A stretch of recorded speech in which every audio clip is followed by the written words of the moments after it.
जय हिंद दोस्तों, आप सभी का स्वागत है आपके अपने इस यूट्यूब चैनल में।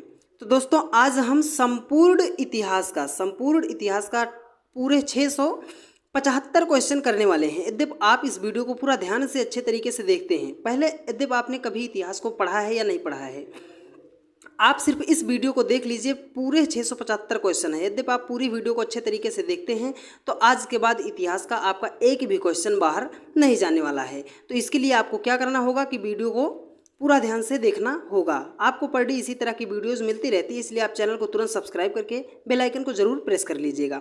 तो चलिए हम वीडियो को शुरू करते हैं ज़्यादा देरी ना करते हुए। और पूरे 675 क्वेश्चन है डियर, इसलिए हो सकता हो थोड़ा ज़्यादा टाइम लगे। उसके लिए आप क्या कीजिएगा कि वीडियो को शांतिपूर्वक बस आप बैठ कर सुनते भी रहेंगे तो भी आज के बाद आपका इतिहास का एक भी क्वेश्चन गलत नहीं होगा। तो चलिए ज़्यादा देरी न करते हुए वीडियो को शुरू करते हैं डियर, ठीक है। चलिए हम वीडियो को क्या करते हैं, शुरू करते हैं, ठीक है। चलिए देखिए पहला क्वेश्चन जैसे कह रहा है, चलिए देखिए कह रहा है टीपू सुल्तान ने अंग्रेजों के साथ युद्ध करते हुए कब वीरगति प्राप्त की थी। तो टीपू सुल्तान वो जो अंग्रेजों के साथ युद्ध कर रहा था उसमें वो उसकी मृत्यु कब हो गई थी। तो 1799 ईस्वी में उसकी क्या हो गई थी, मृत्यु हो गई थी, ठीक है। चलिए नेक्स्ट क्वेश्चन पर चलते हैं। देखिए कह रहा है कि बुद्ध ने वैराग्य भावना में किन 4 दृश्यों के कारण बलवती हुई, है ना। तो बुद्ध को वैराग्य भावना में किन 4 चीज़ों को उन्होंने देखा था जिसके कारण उनको क्या हुई थी, बलवती प्राप्त हुई थी। तो उन्होंने बूढ़ा व्यक्ति देखा था, रोगी व्यक्ति देखा था, मृतक देखा था और उसके बाद क्या देखा था, सन्यासी को देखा था। तो यही वो 4 चीज़ें थी जिनको देखकर बुद्ध ने क्या किया था, वैराग्य भावना को धारण किया था, ठीक है। चलिए नेक्स्ट क्वेश्चन पर चलते हैं। देखिए अगला क्वेश्चन कह रहा है कि सम्राट अशोक की वह कौन सी पत्नी थी जिसने उसे सबसे ज़्यादा प्रभावित किया। तो उनकी पत्नी का नाम क्या था, कारुआकी था। कारुआकी ने ही क्या किया था, सबसे ज़्यादा अशोक को प्रभावित किया था, ठीक है। चलिए नेक्स्ट क्वेश्चन पर चलते हैं। देखिए अगला क्वेश्चन कह रहा है निम्नलिखित में से सबसे प्राचीन राजवंश कौन सा है। तो सबसे प्राचीन राजवंश कौन सा है, वो है मौर्य वंश, ठीक है। मौर्य वंश क्या है, सबसे प्राचीन राजवंश है, ठीक है। चलिए नेक्स्ट क्वेश्चन पर चलते हैं। देखिए अगला क्वेश्चन क्या कह रहा है, चलिए तो आपको बता दें डियर, सारे इंपॉर्टेंट क्वेश्चन हम आप लोगों के लिए लेकर आए हैं। यद्यप आप क्या करते हैं, वीडियो को पूरा ध्यान से देखते हैं तो आज के बाद आपका इतिहास का तो एक भी क्वेश्चन बाहर नहीं जाएगा, लेकिन वीडियो को पूरा देखना आपका फर्ज बनता है, ठीक है। देखिए कह रहा है कि अशोक के शिलालेखों को पढ़ने वाला प्रथम अंग्रेज, बात यहाँ पे गौर कीजिएगा कि बात कर रहा है प्रथम अंग्रेज। तो प्रथम अंग्रेज कौन था, वो थे आपके जेम्स प्रिंसप थे, जिन्होंने क्या किया था, अशोक के शिलालेखों को सबसे पहले पढ़ने का कार्य किया था, ठीक है। अगला क्वेश्चन देखिए कह रहा है कि श्रीनगर की स्थापना किस शासक ने की थी। तो श्रीनगर की स्थापना किसने की थी, अशोक ने की थी, अशोक ने की थी। और एक क्वेश्चन आपसे यहाँ से ये पूछा जाता है कि अशोक जो था उसने जब 261 ईसा पूर्व कलिंग का युद्ध हुआ था, 261 ईसा पूर्व कलिंग का युद्ध हुआ था, उस युद्ध के बाद अशोक ने कौन सा धर्म ग्रहण कर लिया था। तो आपको याद रखना होगा कि अशोक ने क्या किया था, बौद्ध धर्म को ग्रहण कर लिया था कलिंग युद्ध के बाद, ठीक है। चलिए नेक्स्ट क्वेश्चन पर चलते हैं। देखिए कह रहा है कि निम्न में से किसने अपनी राजधानी मुर्शिदाबाद से मुंगेर स्थानांतरित की थी। इंपॉर्टेंट क्वेश्चन है, काफ़ी बार पेपर में ये आया है, ठीक है। क्या है, मीर कासिम जो था उसने क्या किया था, मुर्शिदाबाद से मुंगेर जो है अपनी राजधानी को स्थानांतरित किया था। चलिए अगला क्वेश्चन कह रहा है कि किस ग्रंथ में शूद्रों के लिए आर्य शब्द का प्रयोग हुआ है। तो ध्यान से देखिएगा, कह रहा है कि शूद्रों के लिए आर्य शब्द का प्रयोग हुआ है, वो है अर्थशास्त्र, ठीक है। अब एक पुस्तक आती है अर्थशास्त्र। अर्थशास्त्र की रचना किसके द्वारा की गई थी, कौटिल्य या चाणक्य के द्वारा क्या की गई थी, अर्थशास्त्र की रचना की गई थी, ठीक है। चलिए देखिए अगले क्वेश्चन पर हम चलते हैं। देखिए अगला क्वेश्चन कह रहा है डियर, देखिए अगला क्वेश्चन कह रहा है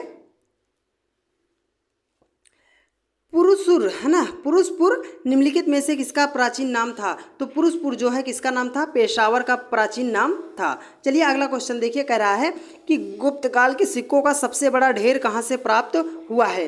तो गुप्त काल के जो सिक्के होते हैं वो सबसे ज़्यादा कहाँ से प्राप्त हुए हैं, बयाना से प्राप्त हुए हैं। बयाना कहाँ पड़ता है, भरतपुर में पड़ता है, ठीक है। तो बयाना भरतपुर से प्राप्त हुए हैं, ठीक है। अगला क्वेश्चन देखिए कह रहा है कि बेंगी के युद्ध में चोल नरेश करिकाल से पराजित होकर किस चेर राजा ने आत्महत्या कर ली थी। तो उसको किसने किया था, नेदुंजेरल आदान ने क्या कर लिया था, अपनी आत्महत्या कर ली थी कार्यकाल से पराजित होने के बाद, ठीक है। अब देखिए अगला क्वेश्चन कह रहा है कि भीमराव अंबेडकर की पढ़ाई लिखाई में किसने चलिए थोड़ा सा आगे चलते हैं। देखिए क्या कह रहा है कि भीमराव अंबेडकर की पढ़ाई लिखाई में किसने सर्वाधिक सहयोग दिया था। तो वो सहयोग किसने दिया था, बड़ौदा के महाराज, ठीक है, बड़ौदा के महाराष्ट्र जी ने क्या किया था, इनको सर्वाधिक सहयोग दिया था। अगला क्वेश्चन कह रहा है कि महाराष्ट्र में गणपति उत्सव आरंभ करने का श्रेय किसको प्राप्त है। तो गणपति उत्सव जो है कहाँ मनाया जाता है, महाराष्ट्र में मनाया जाता है। एक क्वेश्चन आपसे यहाँ से ये ऐसा बन सकता है, ठीक है। तो इसको मनाने का श्रेय जो है यहाँ पे शुरुआत किसने की थी, वो की थी बाल गंगाधर तिलक जी ने। क्या किया था, बाल गंगाधर तिलक जी ने क्या किया था, गणपति उत्सव का प्रारंभ किया था, ठीक है। देखिए अगला क्वेश्चन कह रहा है कि किस राष्ट्रकूट शासक ने एलोरा के पर्वतों को काटकर प्रसिद्ध कैलाश मंदिर का निर्माण करवाया था। तो अब यहाँ पे देखिए क्वेश्चन पूछ रहा है कि कैलाश मंदिर का निर्माण जो है किसके द्वारा कराया गया था। तो वो कराया गया था कृष्ण प्रथम के द्वारा। क्या किया गया था, कैलाश मंदिर का निर्माण कराया गया था। अगला क्वेश्चन देखिए कह रहा है कि बेंगी के चालुक्य वंश का संस्थापक कौन था। तो बेंगी के चालुक्य वंश का संस्थापक जो था वो कौन था, विष्णुवर्धन था, ठीक है। चलिए नेक्स्ट क्वेश्चन पर चलते हैं। देखिए अब अगले क्वेश्चन पर चलते हैं। देखिए ये सारे इंपॉर्टेंट क्वेश्चन है डियर, इसलिए आप वीडियो को बार बार बता रहे हैं, जरा सा भी स्किप मत कीजिएगा, फायदा आपको जरूर होगा इस वीडियो से। देखिए कह रहा है कि महावीर ने जैन संघ की स्थापना कहाँ की थी। तो महावीर स्वामी जो थे, जो कि क्या थे, जैन धर्म के तीर्थंकर थे, है ना, जैन धर्म के तीर्थंकर। तो उन्होंने क्या थी, जैन संघ की स्थापना कहाँ की थी, उन्होंने जैन संघ की स्थापना कहाँ की थी, पावापुरी में की थी, ठीक है। चलिए अगले क्वेश्चन पर चलते हैं। देखिए कह रहा किस विदेशी दूत ने अपने को भागवत घोषित किया था। तो भागवत जो है किसने घोषित किया था, हेलियोडोरस ने क्या किया था, अपने आप को क्या कर लिया था, भागवत घोषित किया था। देखिए अगला क्वेश्चन कह रहा है कि वैदिक कालीन लोगों ने सर्वप्रथम किस धातु का प्रयोग किया था। तो वैदिक कालीन लोगों ने सर्वप्रथम किस धातु का प्रयोग किया था, तांबा धातु का प्रयोग वैदिक कालीन लोगों ने सर्वप्रथम किया था। देखिए अगला क्वेश्चन कह रहा है कि हल संबंधी अनुष्ठान का पहला व्याख्यान, व्याख्यात्मक वर्णन जो है कहाँ से मिलता है।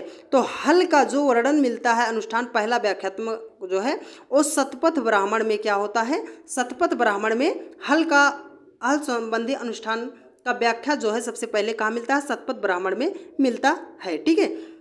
टॉपिक वाइज हम आपको यहाँ पे क्या है कि इसको हम कवर कर रहे हैं पूरे हिस्ट्री को, ठीक है। तो इसलिए आप वीडियो को जरा सा भी स्किप मत कीजिएगा, आप पूरा वीडियो देखिएगा, आपको फ़ायदा जरूर होगा। और हमने आपको जैसे बताया कि 675 क्वेश्चन है, तो आप वीडियो को जरा सा भी स्किप मत कीजिएगा, फ़ायदा आपको जरूर हो जाएगा, ठीक है। देखिए कह रहा है कि किस वेद की रचना गद्य एवं पद्य दोनों में की गई है। तो गद्य और पद्य में जो वेद लिखा गया है उसका नाम क्या है, यजुर्वेद है। देखिए अगला क्वेश्चन कह रहा है कि ज्ञान मार्गी शाखा के कवियों को किस नाम से पुकारा जाता है। तो ज्ञान मार्गी शाखा के कवियों को क्या कहा जाता है, संत कवि कहा जाता है, ठीक है। चलिए अगला क्वेश्चन कह रहा है निम्नलिखित में से किसे जाटों का प्लेटो कहा जाता है। तो जाटों का प्लेटो जो है किसे कहा जाता है, सूरजमल को कहा जाता है।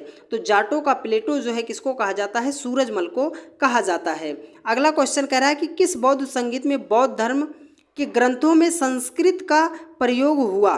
तो वह है चतुर्थ, है ना, चतुर्थ बौद्ध संगीत जो है उसमें क्या किया गया था, संस्कृत का क्या कर दिया गया था, प्रयोग किया गया था, ठीक है। चलिए अब देखिए अगला क्वेश्चन जो कह रहा है, देखिए अगले क्वेश्चन पर हम चलते हैं आपको लेकर। देखिए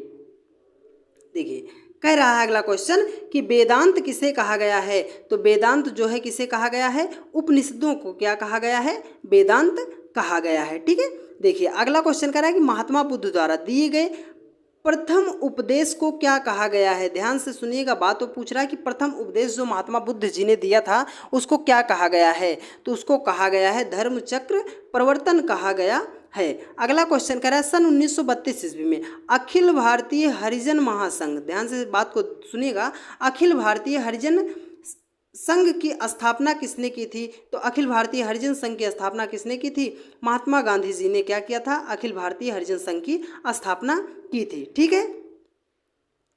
अब देखिए महमूद गजनबी के आक्रमण के समय हिंदू शाही साम्राज्य की राजधानी कहाँ थी। तो जब महमूद गजनबी ने भारत पर आक्रमण किया था उस समय हिंदू शाही साम्राज्य की राजधानी कहाँ थी। तो ये कहाँ थी, उदमांडपुर में। देखो क्या कह रहा है, उदमांडपुर या इसके आगे कुछ लिखा है, उसने क्या कहा, देखो उदमांडपुर या ओहिंद थी। क्या था, उदमांडपुर या ओहिंद था, ठीक है, उदमांडपुर या ओहिंद था। अगला क्वेश्चन कह रहा है कि मराठों ने गोरिल्ला युद्ध प्रणाली मराठों ने गोरिल्ला युद्ध प्रणाली का कुशल प्रशिक्षण संभवतः किससे प्राप्त था? तो मतलब किससे प्राप्त था? तो देखो, मराठों में गोरिल्ला युद्ध प्रणाली जो है, आपसे ये भी पूछा जा सकता है कि गोरिल्ला युद्ध प्रणाली को किसने प्रारंभ किया था? तो ये किसने प्रारंभ, किसके द्वारा किया गया था? मराठों के द्वारा किया गया था। और ये कहाँ से हुआ था? तो ये अहमदनगर के अबीसी न्यायी मंत्री मलिक अंबर से संबंधित था। ठीक है, किससे प्राप्त था? तो मलिक अंबर को आप याद रखिएगा। ठीक है, चलिए देखिए अगला क्वेश्चन जो कह रहा है डियर, देखिए भारतीय इतिहास में अमरम है ना, अमरम का अर्थ क्या हुआ करता था? तो अमरम का अर्थ क्या होता था? जागीर होता था। अब जागीर तो आप लोगों को पता ही होगा, है ना। तो अमरम का अर्थ जो है क्या होता था? जागीर हुआ करता था। देखिए अशोक ने कलिंग पर आक्रमण कब किया था? तो देखिए यहाँ पर ये 260 दे दिया है डियर, ये 261 ईसा पूर्व उन्होंने क्या किया था? कलिंग पर युद्ध किया था अशोक ने, है ना। हमने अभी आपको बताया ना कि इसी कलिंग युद्ध के बाद उन्होंने क्या किया था? बौद्ध धर्म की दीक्षा ग्रहण कर ली थी। ठीक है, चलिए देखिए अगला क्वेश्चन जो कह रहा है, देखिए अगला क्वेश्चन कह रहा है कि किस भारतीय ने सर्वप्रथम अनिवार्य प्राथमिक शिक्षा लागू करने के लिए सदन में विधेयक प्रस्तुत किया था? तो ये अभी जो प्राथमिक शिक्षा का प्रचार चल रहा है, इसको सर्वप्रथम किसने लागू किया था? तो वो लागू किया था गोपाल कृष्ण गोखले जी ने लागू किया था। अगला क्वेश्चन देखिए, कह रहा है कि गोत्र व्यवस्था प्रचलन में कब आई थी? तो जो गोत्र व्यवस्था होती थी वो कब आई थी? वो उत्तर वैदिक काल में गोत्र का प्रचार हुआ था, प्रचलन हुआ था। ठीक है, देखिए अगला क्वेश्चन कह रहा है कि मलिक काफूर को 1000 दिनारी कहा गया था, क्यों कहा गया था? उसे 1000 दिनारी क्यों कहा गया था? क्योंकि उसे क्या किया गया था? 1000 दिनार में खरीदा गया था। ठीक है, हाँ, 1000 दिनार में उसे क्या किया गया था? खरीदा गया था, इसलिए उसे 1000 दिनारी के नाम से जानते हैं। क्वेश्चन आपसे ये पूछा जा सकता है कि 1000 दिनारी के नाम से किसको जाना जाता है? तो उसे जाना जाता है मलिक काफूर के नाम से जाना जाता है। ठीक है, देखिए हड़प्पा वासियों को निम्नलिखित में से किसका ज्ञान नहीं था? तो हड़प्पा वासियों को निम्नलिखित में से किसका ज्ञान नहीं था? मेहराबों का निर्माण करना उनको हड़प्पा कालीन सभ्यता के लोगों को ज्ञान नहीं था। ठीक है, चलिए नेक्स्ट क्वेश्चन पर चलते हैं डियर। देखो थोड़ा टाइम हो सकता हो लगेगा ना, तो इसलिए हम बता रहे हैं आपको, क्या कीजिएगा कि टाइम लग रहा है कोई बात नहीं, लेकिन आप क्या कीजिएगा कि ध्यान से वीडियो को देखिएगा। पूरा इतिहास जो है आपको एक वीडियो में मिल रहा है, तो आप वीडियो को पूरा अच्छे तरीके से देख लीजिएगा। देखिए कह रहा है कि निम्नलिखित में से किस व्यक्ति को बिना ताज का बादशाह कहा जाता है? इंपॉर्टेंट क्वेश्चन है, आप इसको ध्यान से देखिएगा कि बिना ताज का बादशाह किसे कहा जाता है? वो कहा जाता है सुरेंद्रनाथ बनर्जी को। ठीक है, सुरेंद्रनाथ बनर्जी को कहा जाता है। हड़प्पा काल में तांबे के रथ की खोज हुई थी। तो देखिए तांबे की रथ जो है कहाँ पर वो मिली थी? वो मिली थी कहाँ पे? दैमाबाद में मिली थी। हड़प्पा काल में तांबे की रथ की खोज जो है कहाँ हुई थी? वो हुई थी दैमाबाद में। ठीक है, चलिए अगला क्वेश्चन कह रहा है कि राजगृह में महावीर स्वामी ने सर्वाधिक निवास किस ऋतु में किया था? तो राजगृह में महावीर स्वामी ने जो थे वो सबसे अधिक किस ऋतु में उन्होंने वहाँ पे क्या किया था? निवास किया था। तो वो कौन सी ऋतु थी? वर्षा ऋतु थी। अब देखिए कह रहा इंपॉर्टेंट क्वेश्चन है, जैन धर्म के पहले तीर्थंकर के रूप में किसे जाना जाता है? तो जैन धर्म के जो पहले तीर्थंकर थे उनको किस नाम से जाना जाता है? वो कौन थे? वो ऋषभदेव थे। तो जैन धर्म के पहले तीर्थंकर कौन थे? ऋषभदेव थे। ठीक है, चलिए अगले क्वेश्चन पर चलते हैं। देखिए अगला क्वेश्चन कह रहा है कि महावीर स्वामी यति कब कहलाए? तो यति जो है कब कहलाए? तो यति कब कहलाए थे? वो घर त्यागने के बाद। तो महावीर स्वामी जो है वो यति कब कहलाए थे? घर त्यागने के बाद। ठीक है, अब देखिए कह रहा है कि अलाउद्दीन खिलजी का मूल नाम क्या था? तो अलाउद्दीन खिलजी का जो मूल नाम था वो था अली गुरसाप था। ठीक है, तो अलाउद्दीन खिलजी का मूल नाम जो है वो क्या था? अली गुरसाप था। अगला क्वेश्चन कह रहा है कि महावीर के निर्वाण के बाद जैन संघ का अगला अध्यक्ष कौन हुआ था? तो महावीर स्वामी जो थे उनके निर्वाण के बाद जैन संघ का अगला जो है अध्यक्ष उनके बाद कौन था? तो कौन था? सुधर्मन था। ठीक है, महावीर स्वामी के निर्माण के बाद जैन धर्म का जो अगला अध्यक्ष था वो कौन था? सुधर्मन था। ठीक है, चलिए नेक्स्ट क्वेश्चन पर चलते हैं। देखिए अगला क्वेश्चन कह रहे हैं, देखिए अगला क्वेश्चन कह रहा है कि किस शासक के काल में चतुर्थ बौद्ध संगीत का आयोजन कश्मीर में हुआ था? तो आपसे यहाँ से क्वेश्चन पूछ सकता है कि चतुर्थ बौद्ध संगीत का आयोजन जो है कहाँ हुआ था, तो वो हुआ था कश्मीर में, है ना। और किसके शासनकाल में हुआ था, तो का से कश्मीर और का से कनिष्क। तो चौथी बौद्ध संगीत का आयोजन जो है कश्मीर में हुआ था और कनिष्क के द्वारा किया गया था। देखो आदि जैन ग्रंथों की भाषा क्या थी, तो आदि जैन ग्रंथों की भाषा क्या थी, प्राकृत भाषा थी। आदि जैन ग्रंथों की भाषा क्या थी, वो प्राकृत भाषा थी।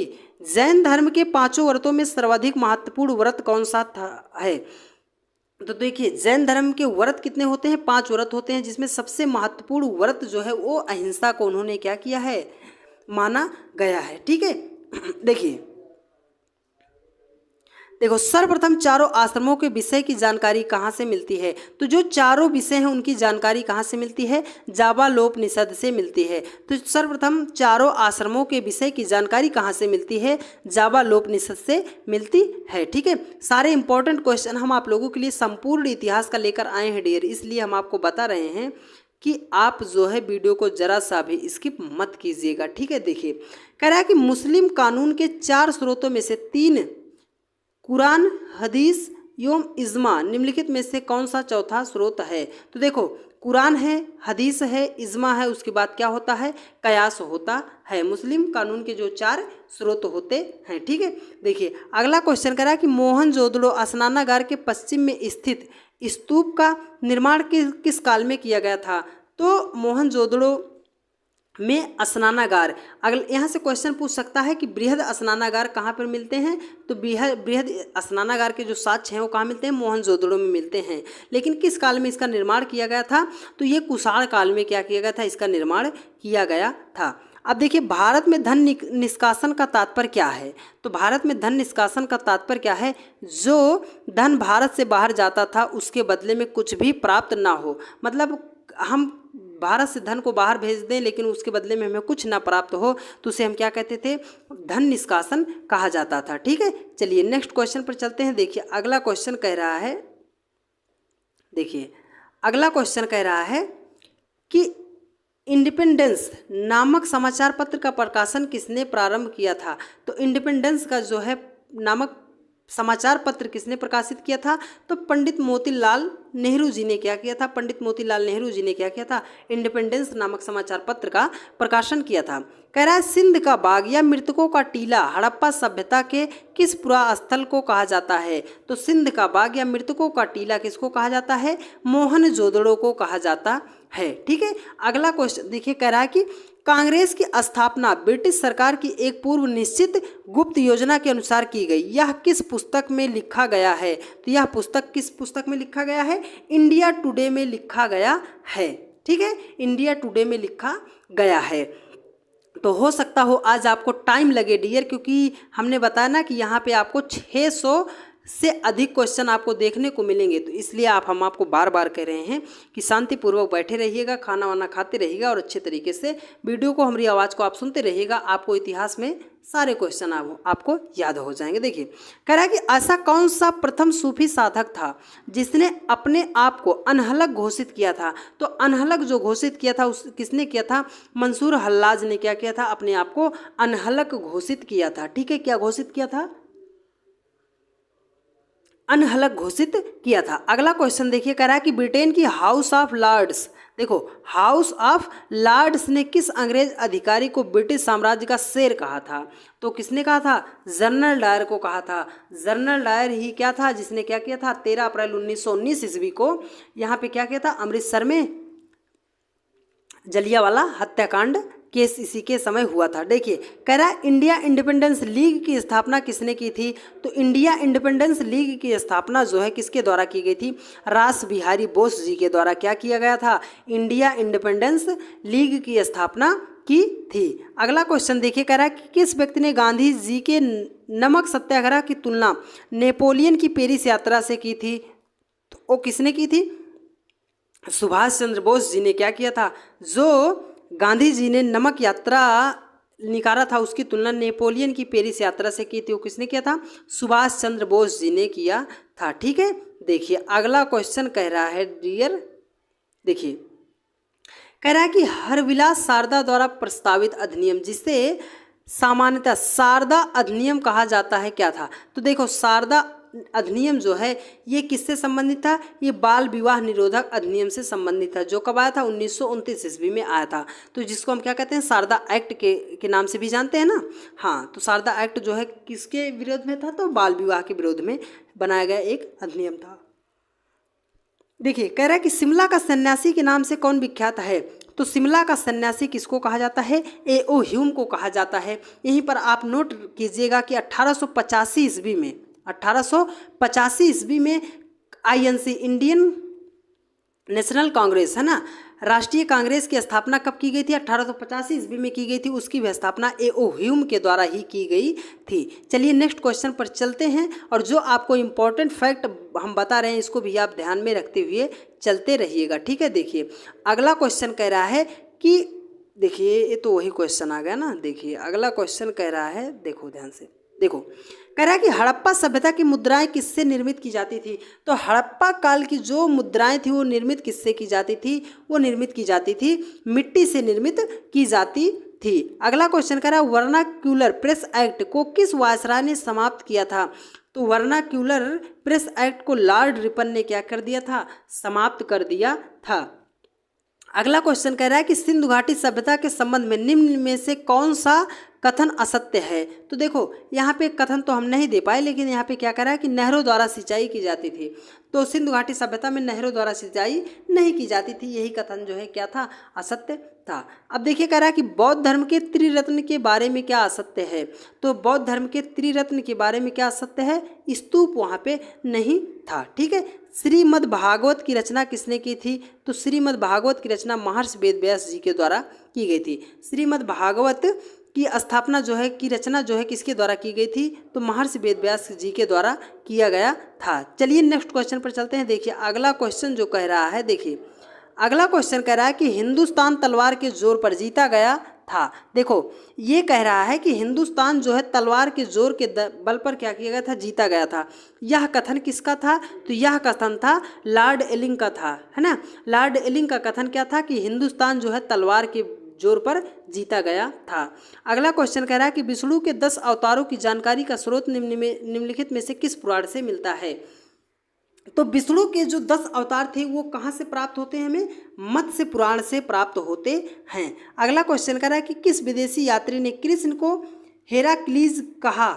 हेराक्लीज को मतलब किसको कहा गया था? तो मेगस्थनीज को क्या कहा गया था? हेराक्लीज के नाम से भी उसको क्या किया गया था? संबोधित किया गया था। देखिए अगला क्वेश्चन कह रहा है कि किस उपनिषद को बुद्ध से भी प्राचीन माना जाता है? तो बुद्ध से प्राचीन किस उपनिषद को माना जाता है?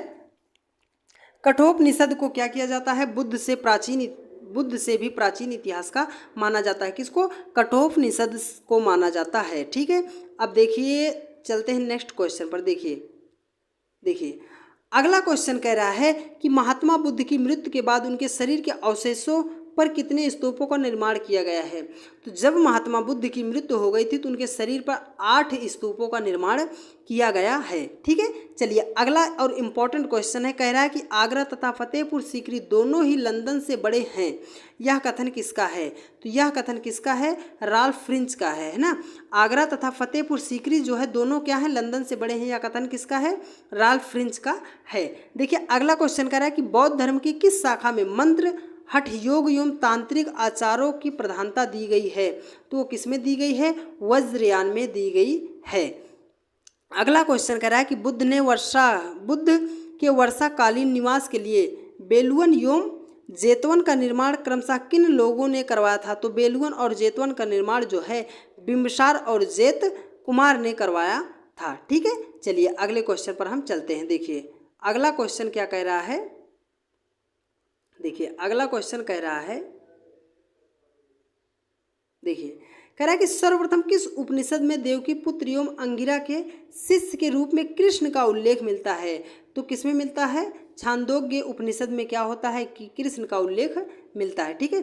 चलिए नेक्स्ट क्वेश्चन पर चलते हैं। देखिए अगला क्वेश्चन कह रहा है डियर, देखिए अगला क्वेश्चन कह रहा है कि चंद्रगुप्त द्वितीय ने कब विक्रमादित्य की उपाधि धारण की थी? तो चंद्रमागुप्त द्वितीय ने विक्रमादित्य की उपाधि कब धारण की थी? वो शकों का उन्मूलन करने के बाद उन्होंने क्या किया था? चंद्रगुप्त द्वितीय ने विक्रमादित्य की उपाधि धारण की थी, ठीक है। देखिए अगला क्वेश्चन कह रहा है कि बुद्ध ने प्रारंभिक अनुयायियों में सर्वाधिक संख्या किसकी थी? तो बुद्ध के जो प्रारंभिक अनुयायी थे उनमें सबसे ज़्यादा संख्या किसकी थी? ब्राह्मणों की थी। देखो बौद्ध धर्म ग्रहण करने वाली पहली महिला कौन थी? तो बौद्ध धर्म ग्रहण करने वाली महिला कौन थी? वो कौन थी? गौतमी थी। ठीक है, देखिए अगला क्वेश्चन कह रहा है कि बुद्ध के अष्टांगिक मार्ग के बारे में प्रथम जानकारी कहाँ से मिलती है? तो बुद्ध के अष्टांगिक मार्ग की जो जानकारी है वो छांदोग्य उपनिषद से हमको प्राप्त होती है। ठीक है, छांदोग्य उपनिषद से हमको क्या होती है? बुद्ध के उपनिषदों की क्या होती है? जानकारी मिलती है। देखो अगला क्वेश्चन कह रहा है कि प्रसिद्ध विजय विट्ठल मंदिर जिसके 36 स्तंभ जो है संगीतमय स्वर निकालते हैं कहाँ स्थित हैं? तो यहाँ से सीधा क्वेश्चन है कि विट्ठल दास का मंदिर जो है कहाँ पर पड़ता है? वो पड़ता है हम्पी में पड़ता है। देखिए अगला क्वेश्चन कह रहा है कि मौर्य काल में भूमि कर जो कि राज्य की आय का मुख्य स्रोत था किस अधिकारी द्वारा एकत्रित किया जाता था? तो ये क्वेश्चन आपसे, इसका करेक्ट आंसर है सीताध्यक्ष। अब ये कह रहा है कि भूमि कर जो लगाया गया था मौर्य काल में, उसको जो एकत्रित करता था उस अधिकारी को क्या कहा जाता था? तो उसे कहा जाता था सीताध्यक्ष कहा जाता था। गुप्त काल में गुजरात, है ना, गुप्त काल में गुजरात, बंगाल, दक्कन एवं तमिल राष्ट्र किस व्यवसाय से संबंधित थे? तो गुप्त काल में वो क्या किसका उत्पादन करते थे? वस्त्र का उत्पादन करते थे। ठीक है, अब देखो अगला इंपॉर्टेंट क्वेश्चन है, कह रहा है कि पुस्तक किताबुल हिंद के प्रसिद्ध लेखक का क्या नाम है? तो किताबुल हिंद आपको किसकी रचना, किताबुल हिंद की रचना किसने की थी? तो उसको की थी अल बिरूनी ने। क्या किया था? किताबुल हिंद की रचना किया था। अल बिरूनी ने क्या किया था? किताबुल हिंद की रचना किया था। चलिए नेक्स्ट क्वेश्चन पर चलते हैं। देखिए 600 से भी अधिक क्वेश्चन है डियर, इसलिए हम आपको बार बार कह रहे हैं कि वीडियो को जरा सा भी स्किप मत कीजिएगा, फ़ायदा आपको इस वीडियो से ज़रूर होगा। ठीक है, देखो अकालों को रोकने तथा अकाल पीड़ितों की सहायता हेतु भारत सरकार ने अकाल संहिता कब प्रचारित किया था? तो भारत में अकाल संहिता जो है कब लागू की गई थी? 1883 ईस्वी में लागू की गई थी। देखो इंपॉर्टेंट क्वेश्चन है कि अष्ट दिग्गज किस राजा से संबंधित थे? तो अष्ट दिग्गज जो है किस राजा से संबंधित थे? वो संबंधित थे कृष्णदेव राय जी से। क्या थे? अष्ट दिग्गज संबंधित थे। ठीक है, अगला क्वेश्चन कह रहा है कि जैन साहित्य को निम्नलिखित में से इस नाम से भी जाना जाता है। तो जैन साहित्य को हम क्या कहते हैं? आगम भी कहते हैं। तो जैन साहित्य को हम क्या किस नाम से, अन्य नाम से जानते हैं? आगम भी कहते हैं। ठीक है, देखिए कह रहा है कि 19वीं सदी के महानतम पारसी समाज सुधारक कौन थे? तो पारसी समाज सुधारक कौन थे? बहराम जी योम मल्लबारी थे। कौन थे? बहराम जी योम मल्लबारी थे जो पारसी समाज सुधारक थे। ठीक है, चलिए नेक्स्ट क्वेश्चन पर चलते हैं। देखिए अगला क्वेश्चन कह रहा है डियर, देखिए कह रहा है कि भारत में प्रथम 3 विश्वविद्यालय कलकत्ता, मद्रास तथा बम्बई की स्थापना किस वर्ष की गई थी? तो 3 विश्वविद्यालय कलकत्ता, मद्रास तथा बम्बई की स्थापना जो है 1857 ईस्वी में की गई थी। अब देखिए कह रहा है कि भारतीय राष्ट्रीय कांग्रेस के 1924 ईस्वी के अधिवेशन में महात्मा गांधी द्वारा एकमात्र बार अध्यक्षता की गई थी। यह अधिवेशन कहाँ हुआ था? तो महात्मा गांधी जी ने केवल इंडियन नेशनल कांग्रेस, है ना, भारतीय राष्ट्रीय कांग्रेस की केवल एक अध्यक्षता की थी 1924 ईस्वी में, जो कहाँ की थी? बेलगांव की थी। ठीक है, तो महात्मा गांधी ने क्या किया था? केवल एक ही भारतीय राष्ट्रीय कांग्रेस के एक ही उसकी अधिवेशन की अध्यक्षता की थी, वो भी कौन सी? 1924 ईस्वी में बेलगांव अधिवेशन की। ठीक है, चलिए नेक्स्ट क्वेश्चन पर चलते हैं। देखिए अगला क्वेश्चन कह रहा है, देखिए अगला क्वेश्चन कह रहा है कि महावीर की मृत्यु के बाद जैन संघ का मुखिया किसे बनाया गया?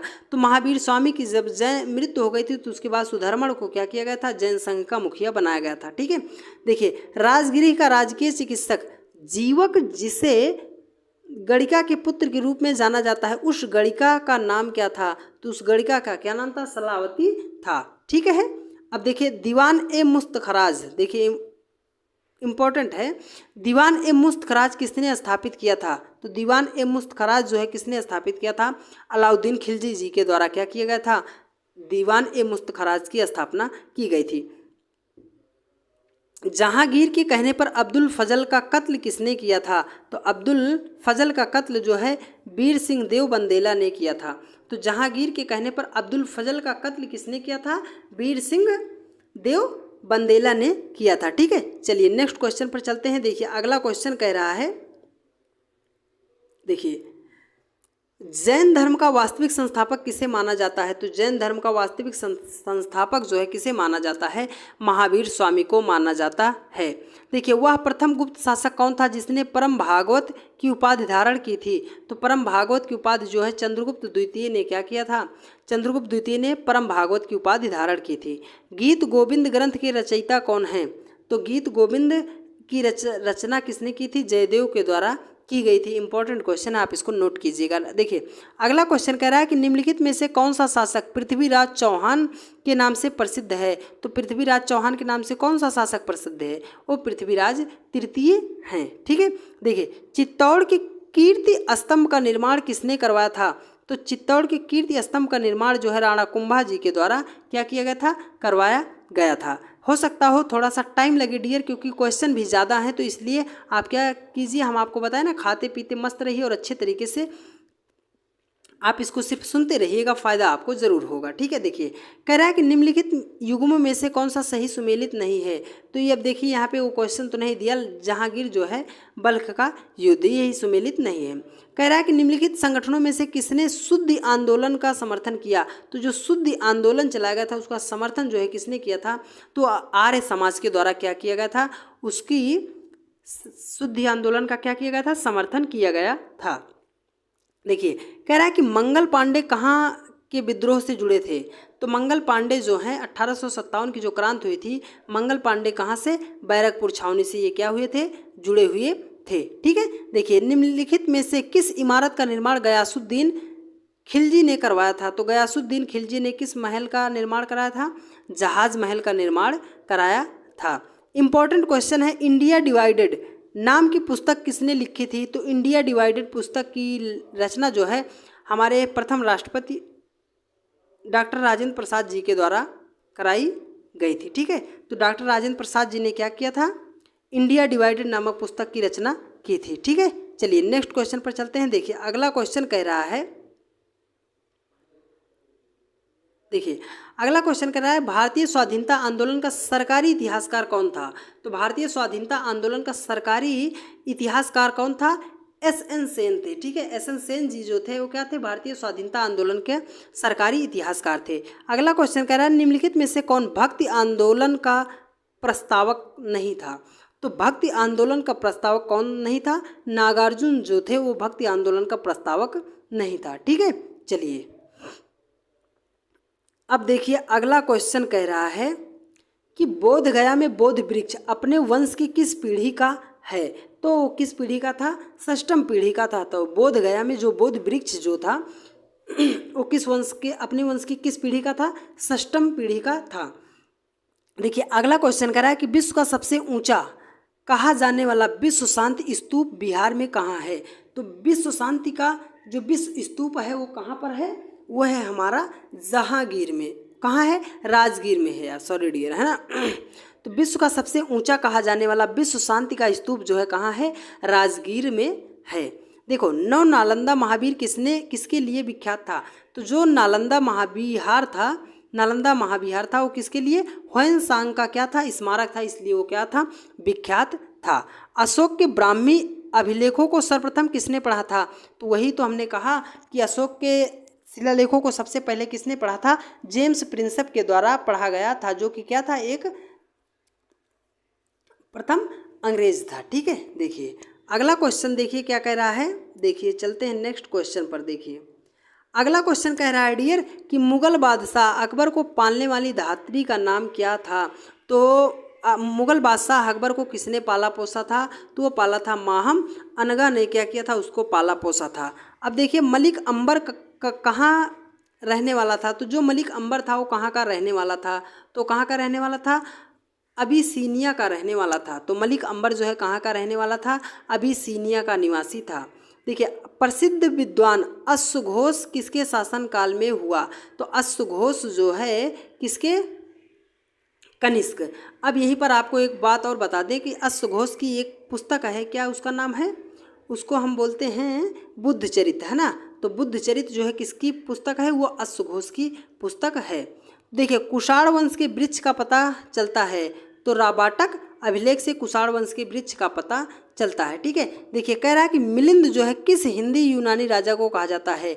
तो मिलिंद जो है किसको कहा जाता है, मिनांडर को कहा जाता है। माँ से मिलिंद, माँ से मिनांडर, तो मिलिंद जो है किसको कहा जाता है, मिनांडर को कहा जाता है। ठीक है, चलिए देखिए अब नेक्स्ट क्वेश्चन पर चलते हैं। देखिए अगला क्वेश्चन कह रहा है कि पाणिनि के व्याकरण में उल्लेखित अग्रश्रेय या अलग है ना, अगलसोई ने किससे युद्ध किया था।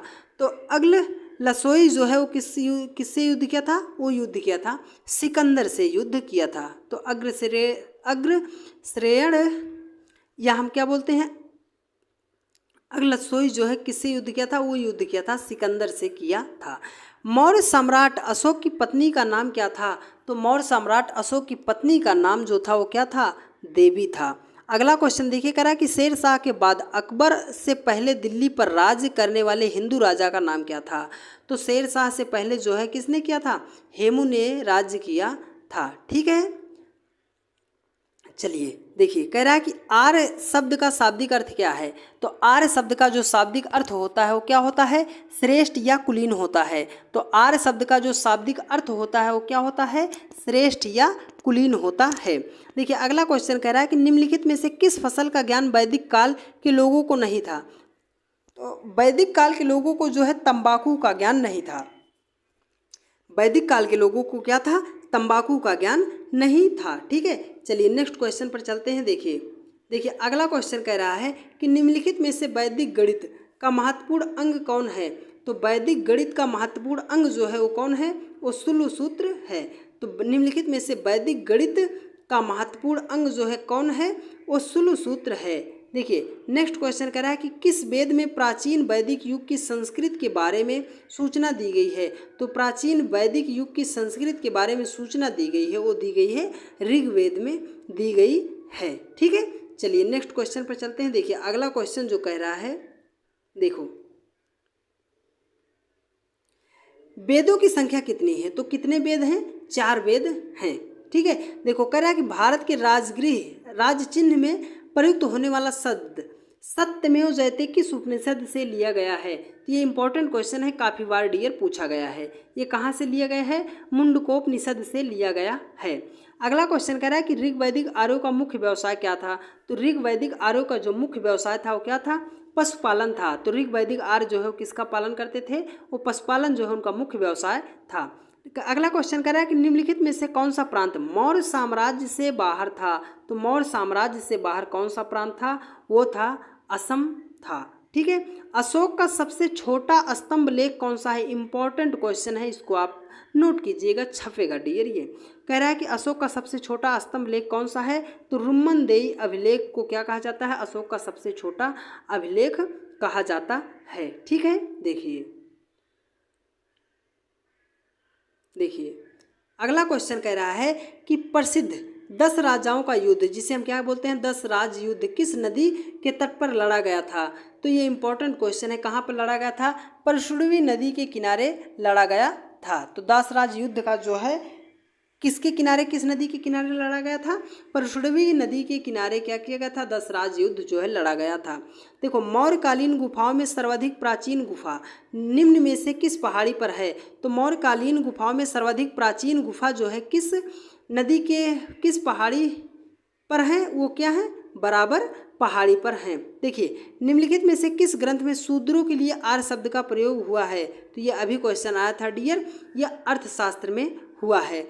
अशोक के अभिलेखों में सबसे लंबा स्तंभ लेख किस निम्नलिखित में से कौन सा था।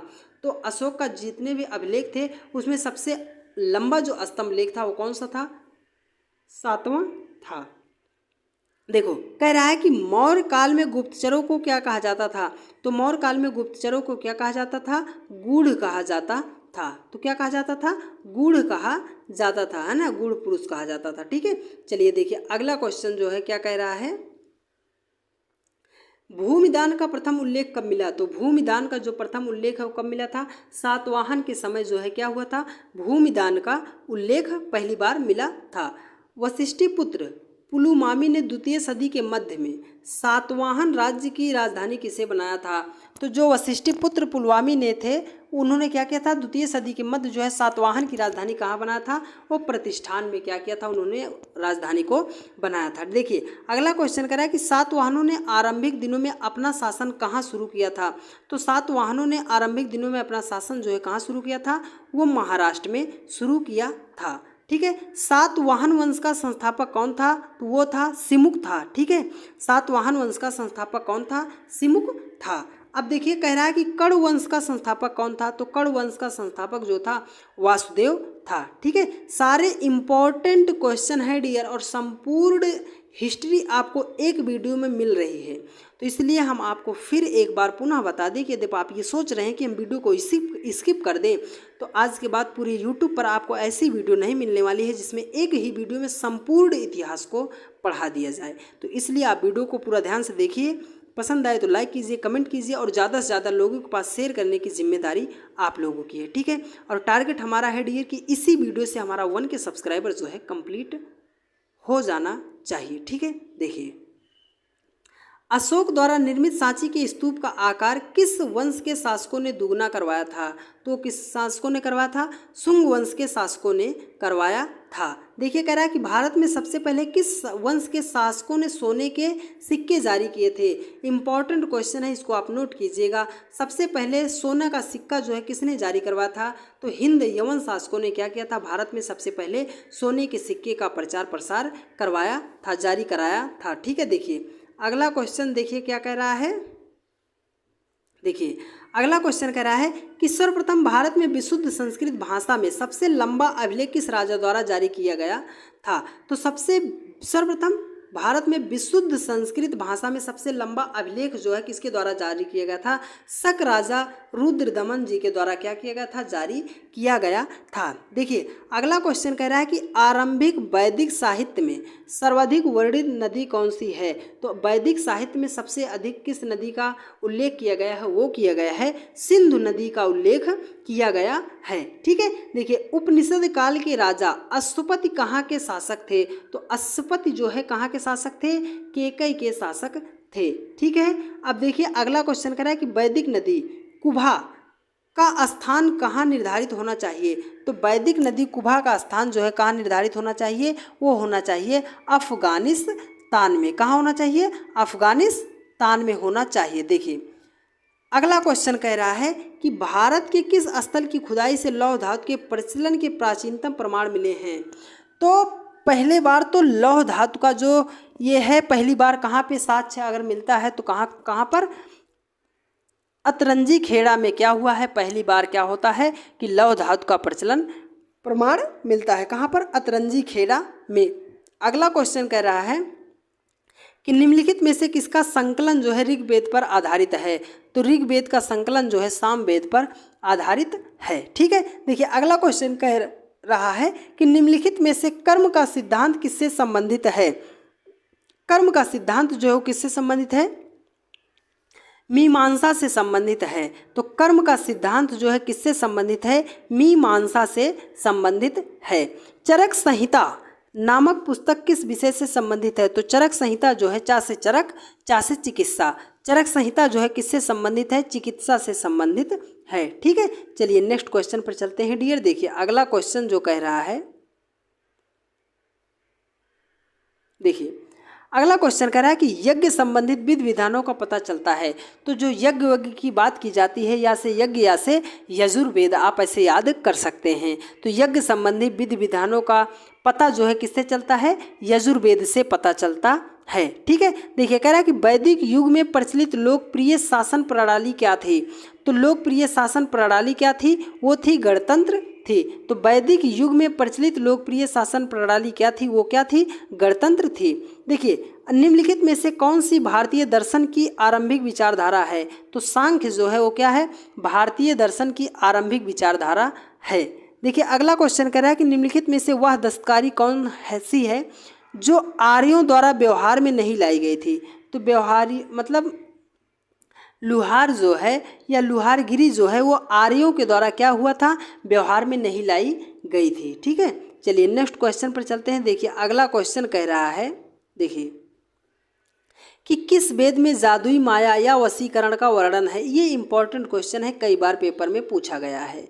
तो जादुई माया और वशीकरण का वर्णन जो है वो अथर्ववेद में है।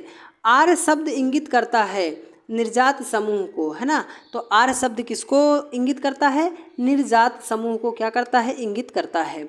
ऋग्वेद में कुल कितने मंडल हैं? तो ऋग्वेद में कुल कितने मंडल हैं?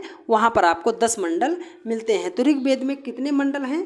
ऋग्वेद में 10 मंडल हैं। ठीक है। निम्नांकित में से कौन प्रस्थानत्रयी में शामिल नहीं है? तो प्रस्थानत्रयी में कौन शामिल नहीं है? वो शामिल नहीं है भागवत जो होता है हमारा प्रस्थानत्रयी में शामिल नहीं होता है। ठीक है। चलिए नेक्स्ट क्वेश्चन पर चलते हैं डियर। देखिए अगला क्वेश्चन जो कह रहा है, देखिए अगला क्वेश्चन कह रहा है कि झेलम नदी के किनारे प्रसिद्ध वितस्ता का युद्ध किन किन शासकों के बीच हुआ था? तो इम्पॉर्टेंट क्वेश्चन है डियर कि वितस्ता का युद्ध जो है वो किस नदी के किनारे हुआ था? वो हुआ था झेलम नदी के किनारे। हुआ किसके मध्य था? तो पोरस और सिकंदर के मध्य जो है हुआ था वितस्ता का युद्ध। ठीक है। अगला क्वेश्चन कह रहा है कि निम्नलिखित में से किसने शुद्ध सोने के सिक्के जारी किए थे?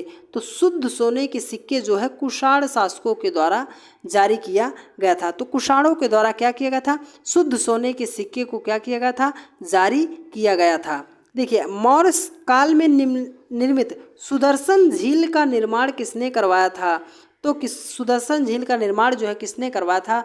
पुष्पगुप्त जी के द्वारा क्या किया गया था? सुदर्शन झील का निर्माण करवाया गया था। अगला क्वेश्चन कह रहा है कि गुप्त वंश का संस्थापक कौन था? तो गुप्त वंश का जो संस्थापक था वो कौन था? वो था श्री गुप्त था। तो गुप्त वंश का संस्थापक कौन था? श्री गुप्त था। ठीक है। चलिए नेक्स्ट क्वेश्चन पर चलते हैं डियर। देखिए अगला क्वेश्चन जो कह रहा है, देखिए कह रहा है कि मेहरौली का स्तंभ लेख किस शासक से संबंधित है? तो जो मेहरौली का स्तंभ लेख है वो किस शासक से संबंधित है? वो संबंधित है चंद्रगुप्त द्वितीय से। तो मेहरौली का जो स्तंभ लेख किस शासक से संबंधित है? वो संबंधित है चंद्रगुप्त द्वितीय से संबंधित है। ठीक है। देखिए अगला क्वेश्चन कह रहा है कि गुप्त काल के किस शासक को कविराज कहा गया है? तो कविराज किसको कहा गया है? समुद्रगुप्त को हम क्या कहते हैं? कविराज के नाम से जानते हैं। ठीक है। नेक्स्ट क्वेश्चन देखिए कह रहा है कि दीवानी एवं फौजदारी से संबंधित ग्रंथ की रचना सर्वप्रथम कब हुई थी? तो दीवानी और फौजदारी से संबंधित ग्रंथ की रचना जो है सर्वप्रथम कब हुई थी? तो गुप्त काल में हुई थी। अगला क्वेश्चन कह रहा है कि श्रीलंका के राजा मेघवर्मन ने किस स्थान पर भगवान बुद्ध का मंदिर बनवाने के लिए समुद्रगुप्त से अनुमति मांगी थी? तो वो मांगी थी कहाँ पर? बोध गया में मांगी थी। श्रीलंका के मेघवर्मन ने किससे अनुमति मांगी थी? समुद्रगुप्त से अनुमति मांगी थी। ठीक है। चलिए नेक्स्ट क्वेश्चन पर चलते हैं डियर। ये देखिए आ चुके हैं नेक्स्ट क्वेश्चन पर। देखिए कह रहा है कि चंद्रगुप्त द्वितीय ने कब विक्रमादित्य की उपाधि धारण की थी? तो चंद्रगुप्त द्वितीय ने, अभी हमने पढ़ा था ना कि शकों का उन्मूलन करने के बाद उन्होंने क्या किया था? चंद्रगुप्त द्वितीय ने क्या किया था? विक्रमादित्य का उपाधि धारण किया था। गुप्तकालीन सोने की मुद्रा को क्या कहा जाता था? तो गुप्तकालीन सोने की मुद्रा को क्या कहा जाता था? उसे हम क्या कहते थे? दिनार कहते थे। तो गुप्तकालीन सोने की मुद्रा को क्या कहा जाता था? दिनार कहा जाता था। देखिए कह रहा है कि गुप्त काल के जनपदों की सूची में प्रथम जनपद का सम्मान निम्न में से किसे दिया गया है? तो वो दिया गया है प्रयाग को। हरिसेन जो है किस शासक का दरबारी कवि था? तो हरिसेन जो है इंपॉर्टेंट क्वेश्चन है, किसका दरबारी कवि था? वो था समुद्रगुप्त का। ठीक है। हरिसेन जो है समुद्रगुप्त का दरबारी कवि था। देखिए अगला क्वेश्चन कह रहा है कि सारनाथ के घमेक स्तूप का निर्माण किस काल में हुआ था? तो घमेक स्तूप का निर्माण जो है गुप्त काल में हुआ था। देखिए अगला क्वेश्चन कह रहा है कि यूरोपीय भाषा में अनुवादित प्रथम भारतीय ग्रंथ कौन सा है? तो यूरोपीय भाषा में पहली बार किस भारतीय ग्रंथ का अनुवाद किया गया है? वो किया गया है अभिज्ञान शाकुंतलम का। ठीक है। अभिज्ञान शाकुंतलम का। ठीक है। चलिए नेक्स्ट क्वेश्चन पर चलते हैं। देखिए अगला क्वेश्चन कह रहा है कि सती प्रथा का प्रथम उल्लेख कहाँ से मिलता है? तो सती प्रथा का प्रथम उल्लेख जो है कहाँ से मिलता है? एरण अभिलेख से मिलता है। ऋग वैदिक काल में विनिमय के माध्यम के रूप में किसका प्रयोग किया जाता था? वो किया जाता था किसका? गाय का। तो ऋग वैदिक काल में विनिमय के माध्यम के रूप में किसका प्रयोग किया जाता था? गाय का प्रयोग किया जाता था। ठीक है, चलिए नेक्स्ट क्वेश्चन पर चलते हैं। देखिए अगला क्वेश्चन कह रहा है कि ऋग वैदिक युगीन परशुड़ी नदी का महत्व क्यों है? तो परशुड़ी नदी का महत्व इसलिए है, हमने अभी बताया ना कि दासराज युद्ध जो है वो परशुड़ी नदी के किनारे ही हुआ था। अगला क्वेश्चन कह रहा है कि निम्नलिखित में से ऋग्वेद में निम्न में से किसका उल्लेख नहीं मिलता है? तो ऋग्वेद में कपास का वर्णन जो है, उल्लेख जो है नहीं मिलता है। तो ये इंपॉर्टेंट क्वेश्चन, आप इसको नोट करके रखिएगा। देखिए कह रहा है कि ऋग्वेद में उल्लेखित करीब 25 नदियों में से सर्वाधिक महत्वपूर्ण नदी कौन सी थी? तो ऋग्वेद में उल्लेखित करीब 25 नदियों में सर्वाधिक महत्वपूर्ण नदी कौन थी? वो थी हमारी सरस्वती नदी थी। ठीक है, ऋग्वेद में जन और विष का उल्लेख क्रमशः कितनी बार हुआ है? तो जन का उल्लेख जो है 275 बार और विष का वो कितनी बार प्रयोग किया गया है? विष का 170 बार किया गया है। ठीक है, चलिए नेक्स्ट क्वेश्चन पर चलते हैं। देखिए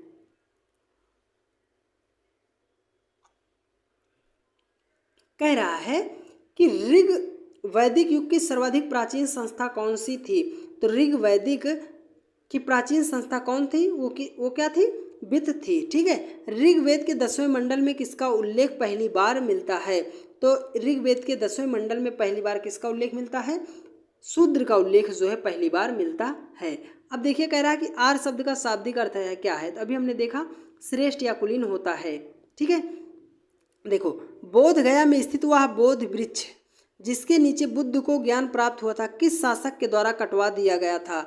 तो वो गौंड के राजा शशांक के द्वारा क्या किया गया था? गौंड के राजा शशांक के द्वारा क्या किया गया था? कटा दिया गया था उस बौद्ध वृक्ष को, जहाँ पर उन्होंने क्या किया था? ज्ञान की प्राप्ति की थी। ठीक है, चलिए देखिए अगला क्वेश्चन देखिए क्या कह रहा है। देखिए डियर कह रहा है कि भारत में पूजित पहली मानव प्रतिमा कौन थी? अर्थात किसी व्यक्ति की ऐसी प्रतिमा जिसको पहली बार क्या किया गया था? पूजा गया था, उसकी पूजा की गई थी। तो की गई थी भगवान बुद्ध की पूजा की गई थी। कह रहा है कि भारत का राष्ट्रीय आदर्श वाक्य सत्यमेव जयते कहाँ से लिया गया है? तो कहाँ से लिया गया है? मुंडकोपनिषद से, है ना, मुंडकोपनिषद से लिया गया है। अगला क्वेश्चन कह रहा है कि उत्तर वैदिक कालीन ग्रंथों की रचना लगभग 1000 ईसा पूर्व से 600 ईसा पूर्व के मध्य किन स्थानों पर की गई है? तो कहाँ पर की गई है? गंगा के उत्तरी मैदानों में की गई है। देखिए अगला इंपॉर्टेंट क्वेश्चन है, सभा और समिति प्रजापति की 2 पुत्रियां थी, इसका उल्लेख किस ग्रंथ में मिलता है? तो इसका उल्लेख जो है अथर्ववेद में मिलता है। ठीक है, इसका उल्लेख जो है किस वेद में मिलता है? अथर्ववेद में मिलता है। ठीक है, चलिए नेक्स्ट क्वेश्चन पर चलते हैं। देखिए उत्तर वैदिक कालीन ग्रंथों में किस आश्रम का उल्लेख नहीं मिलता? तो उत्तर वैदिक कालीन में संन्यास का उल्लेख नहीं मिलता है। उत्तर वैदिक काल के महत्वपूर्ण देवता कौन थे? तो उत्तर वैदिक काल के महत्वपूर्ण देवता जो थे वो क्या कौन थे? प्रजापति जी थे। ठीक है, तो प्रजापति थे। ठीक है, चलिए नेक्स्ट क्वेश्चन पर चलते हैं। देखिए अगला क्वेश्चन कह रहा है कि गायत्री मंत्र किस वेद से लिया गया है? तो गायत्री मंत्र किस वेद से लिया गया है? वो लिया गया है ऋग्वेद से। गायत्री मंत्र किस वेद से लिया गया है? ऋग्वेद से लिया गया है। देखो वेदों को अपौरुषेय क्यों कहा जाता है? तो क्यों कहा जाता है? क्योंकि वेदों की रचना देवताओं द्वारा की गई है। कह रहा है कि राष्ट्र एवं राजा शब्द उल्लेख सर्वप्रथम कब हुआ था? तो राष्ट्र एवं राजा शब्द का उल्लेख जो है कब हुआ था? वो उत्तर वैदिक काल में हुआ था पहली बार। देखो आर्यों के मूल निवास स्थान के बारे में सर्वाधिक मान्य मत कौन सा है? तो वो कौन सा मान्य मत है? वो है मध्य एशिया में बैक्टीरिया। ठीक है, तो मध्य एशिया में बैक्टीरिया जो है वो क्या है? आर्यों के मूल निवास के बारे में सर्वाधिक मान्य मत है। भागवत धर्म का प्रधान ग्रंथ निम्नलिखित में से कौन सा था? तो भागवत धर्म का प्रधान ग्रंथ जो है निम्नलिखित में से कौन सा था? वो था श्रीमद् भागवत गीता था। ठीक है, चलिए देखिए चलिए डियर देखते हैं नेक्स्ट क्वेश्चन को। ठीक है, चलिए दिखाते हैं आपको नेक्स्ट क्वेश्चन। चलिए डियर नेक्स्ट क्वेश्चन कह रहा है कि जैन मत का सॉरी डियर, एक मिनट रुकिएगा। देखिए कह रहा है कि जैन मत का सर्वाधिक प्रचार प्रसार किस समुदाय में हुआ था। तो जैन मत का जो है सर्वाधिक प्रचार प्रसार जो है वो व्यापारी वर्ग में हुआ था। देखिए जैन धर्म में श्वेतांबर और दिगंबर संप्रदायों में कब विभाजित हुआ था। तो जैन धर्म जो है श्वेतांबर और दिगंबर में संप्रदायों में कब विभक्त हुआ था। तो चंद्रगुप्त मौर्य के समय में हुआ था। अगला क्वेश्चन कह रहा है कि जैन धर्म के विषय में कौन सा कथन सत्य नहीं है। तो देखो जैन धर्म में क्या क्या किया गया है, वर्ण व्यवस्था की निंदा की गई है। तो ऐसी कोई बात नहीं मिलती है कि जैन धर्म में वर्ण व्यवस्था की निंदा की गई हो। ठीक है, देखिए कह रहा है कि बाल गंगाधर तिलक को भारतीय असंतोष का पिता किसने कहा था। नोट कीजिएगा, ये इंपॉर्टेंट क्वेश्चन है। ठीक है, कि बाल गंगाधर तिलक को भारतीय असंतोष का पिता किसने कहा था। तो वैलेंटाइन सिराल ने क्या किया था, बाल गंगाधर तिलक को भारतीय असंतोष का पिता कहा था। ठीक है, चलिए नेक्स्ट क्वेश्चन पर चलते हैं। देखिए अगला क्वेश्चन कह रहा है डियर, देखिए सुभाष चंद्र बोस से पूर्व आज़ाद हिंद फौज का कमांडर कौन था। तो सुभाष चंद्र बोस से पूर्व आज़ाद हिंद फौज का कमांडर कौन था, कैप्टन मोहन सिंह जी थे। ठीक है, देखिए अगला क्वेश्चन कह रहा है कि निम्नलिखित में से निष्क शब्द का प्रयोग किस आभूषण के लिए किया गया है। तो किस आभूषण के लिए किया गया है, गले का हार के लिए किया गया है। ठीक है, अथर्ववेद में किन दो संस्थाओं को प्रजापति की दो पुत्रियां कहा गया है। तो किनको कहा गया है, सभा एवं समिति को कहा गया है। विशाख दत्त के मुद्रा राक्षस में वर्णित नाम चंद्रश्री के रूप में किस राजा की पहचान की गई है। तो विशाख दत्त में चंद्रश्री के नाम से किसकी पहचान की गई है, चंद्रगुप्त की पहचान की गई है। ठीक है, चलिए नेक्स्ट क्वेश्चन पर चलते हैं। देखिए डियर अगला क्वेश्चन कह रहा है,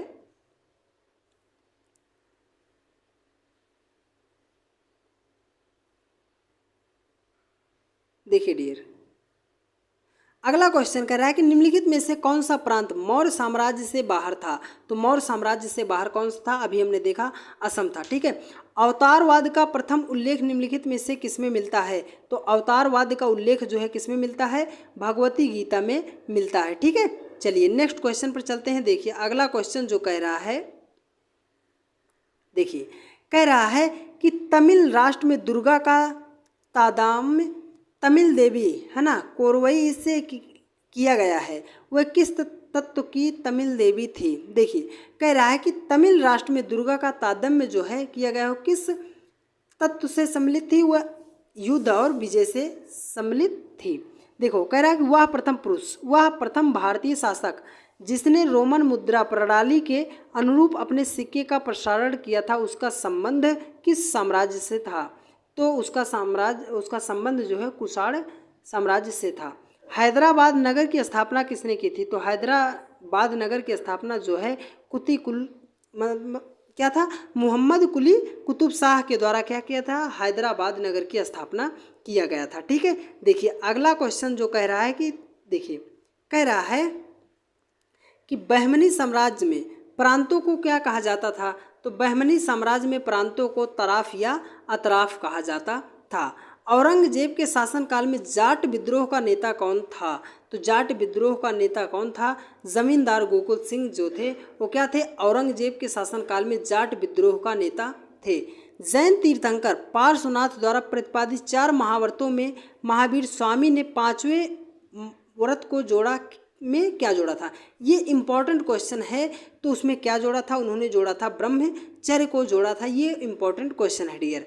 ऋग वैदिक आर्यों की भाषा क्या थी। तो ऋग वैदिक आर्यों की भाषा जो थी वो क्या थी, संस्कृत थी। ठीक है, चलिए नेक्स्ट क्वेश्चन पर चलते हैं। देखिए अगला क्वेश्चन कह रहा है, ऋग वैदिक काल में समाज का स्वरूप किस प्रकार का था। तो ऋग वैदिक काल का जो समाज था वो किसमें था, पितृसत्तात्मक था। बुद्ध को किस नदी के तट पर ज्ञान प्राप्त हुआ था। तो वो हुआ था निरंजना नदी के तट पर बुद्ध को क्या हुआ था, ज्ञान प्राप्त हुआ था। पूर्णिमा की रात के बारे में कौन सा कथन महात्मा बुद्ध के लिए महत्वपूर्ण है। तो पूर्णिमा के लिए क्या है, पूर्णिमा को बुद्ध ने ज्ञान प्राप्त किया था, इसलिए जो है बुद्ध पूर्णिमा इम्पोर्टेंट हो जाता है। महात्मा बुद्ध के विषय में निम्नलिखित में क्या असत्य है। तो वो जो है क्या है, महात्मा बुद्ध जी जो थे वो पुनर्जन्म में विश्वास नहीं करते थे। ठीक है, हाँ चलिए नेक्स्ट क्वेश्चन पर चलते हैं। देखिए अगला क्वेश्चन कह रहा है कि बौद्ध धर्म के किस ग्रंथ में सर्वप्रथम संस्कृत का प्रयोग किया गया है? तो बौद्ध धर्म के किस ग्रंथ में सर्वप्रथम संस्कृत का प्रयोग किया गया है? अभिधम्म पिटक का प्रयोग किया गया है। बुद्ध ने अपने सर्वाधिक उपदेश कहाँ दिए थे? तो बुद्ध ने सर्वाधिक उपदेश कहाँ दिए थे? वो दिए थे श्रावस्ती में दिए थे। शिव भक्ति के विषय में प्रारंभिक जानकारी निम्न में से किसमें मिलती है? तो शिव भक्ति के विषय में प्रारंभिक जानकारी किससे मिलती है? सिंधु सभ्यता से मिलती है। ठीक है, चलिए नेक्स्ट क्वेश्चन पर चलते हैं डियर। ठीक है, देखिए अगला क्वेश्चन कह रहा है, देखिए अगला क्वेश्चन कह रहा है कि राजा राम मोहन राय के प्रथम शिष्य जिन्होंने उनके मरणोपरांत ब्रह्म समाज का नेतृत्व संभाला कौन था? तो वो कौन थे? रामचंद्र विद्या वागीश थे, जिन्होंने क्या किया था? राजा राम मोहन राय के शिष्य थे, ब्रह्म समाज का उन्होंने क्या किया था? नेतृत्व किया था, रामचंद्र विद्या वागीश। वह राष्ट्रकूट शासक कौन था जिसकी तुलना उदार तथा विद्वानों के संरक्षक के रूप में विख्यात राजा विक्रमादित्य से की गई है? तो वो कौन सा था? अमोघवर्ष थे। ठीक है, देखो कह रहा है कि भावी बुद्ध किस रूप में जन्म लेने की कल्पना की गई है? तो वो किस में की गई है? मैत्रेय के रूप में उनकी कल्पना की गई है। ठीक है, चलिए नेक्स्ट क्वेश्चन पर चलते हैं डियर। देखिए अगला क्वेश्चन कह रहा है कि कुषाण का प्रारंभिक नाम वासुदेव किस समय प्रचलन में आया? तो किस समय प्रचलन में आया था? पाणिनि काल में आया था। आना सिक्के का प्रचलन किस मुगल सम्राट ने करवाया था? तो आना सिक्के का प्रचलन जो है वो किसने करवाया था? जहांगीर ने करवाया था। देखिए कह रहा है कि वैष्णव मत किन शासकों के संरक्षण में अपने चरमोत्कर्ष पर पहुंचा? तो वैष्णव मत जो है वो गुप्त शासकों के चरमोत्कर्ष पर अपने क्या हुआ था? गुप्त काल में चरमोत्कर्ष पर पहुंचा था। जैन परंपरा के अनुसार जैन धर्म में कुल कितने तीर्थंकर हुए हैं? तो जैन धर्म में कुल केवल कितने तीर्थंकर हुए हैं? 24 तीर्थंकर हुए हैं। ठीक है, चलिए नेक्स्ट क्वेश्चन पर चलते हैं। देखिए और देखिए कह रहा है कि निम्नलिखित में से किस मुगल बादशाह ने राजा राम मोहन राय को दूत बनाकर लंदन भेजा था? तो किसने भेजा था? अकबर द्वितीय। ठीक है, वैज्ञानिक समाज की स्थापना किसने की थी? तो वैज्ञानिक समाज की स्थापना किसने की थी? सर सैयद अहमद खान ने वैज्ञानिक समाज की स्थापना की थी। देखिए महाभारत में माद्री देवकी भद्रा, रोहिणी और मदिरा आदि स्त्रियों का वर्णन किस संदर्भ में किया गया है? तो इनका किस में किया गया है? पति के साथ सती होने के संदर्भ में किया गया है। ठीक है, चलिए नेक्स्ट क्वेश्चन पर चलते हैं। देखिए कह रहा है कि अशोक के कुल कितने गुहालेख अब तक मिले हैं? तो कितने गुहालेख मिले हैं? 3 गुहालेख मिले हैं। कोपेनहेगन संग्रहालय की सामग्री से पाषाण, कांस्य और लौह युग त्रियुगीय विभाजन हुआ था। तो किसने किया था? थॉमसन ने किया था। निम्नलिखित में से ऋग्वेद की किन नदियों का उल्लेख अफगानिस्तान के साथ आर्यों के संबंध का सूचक है? तो कौन है?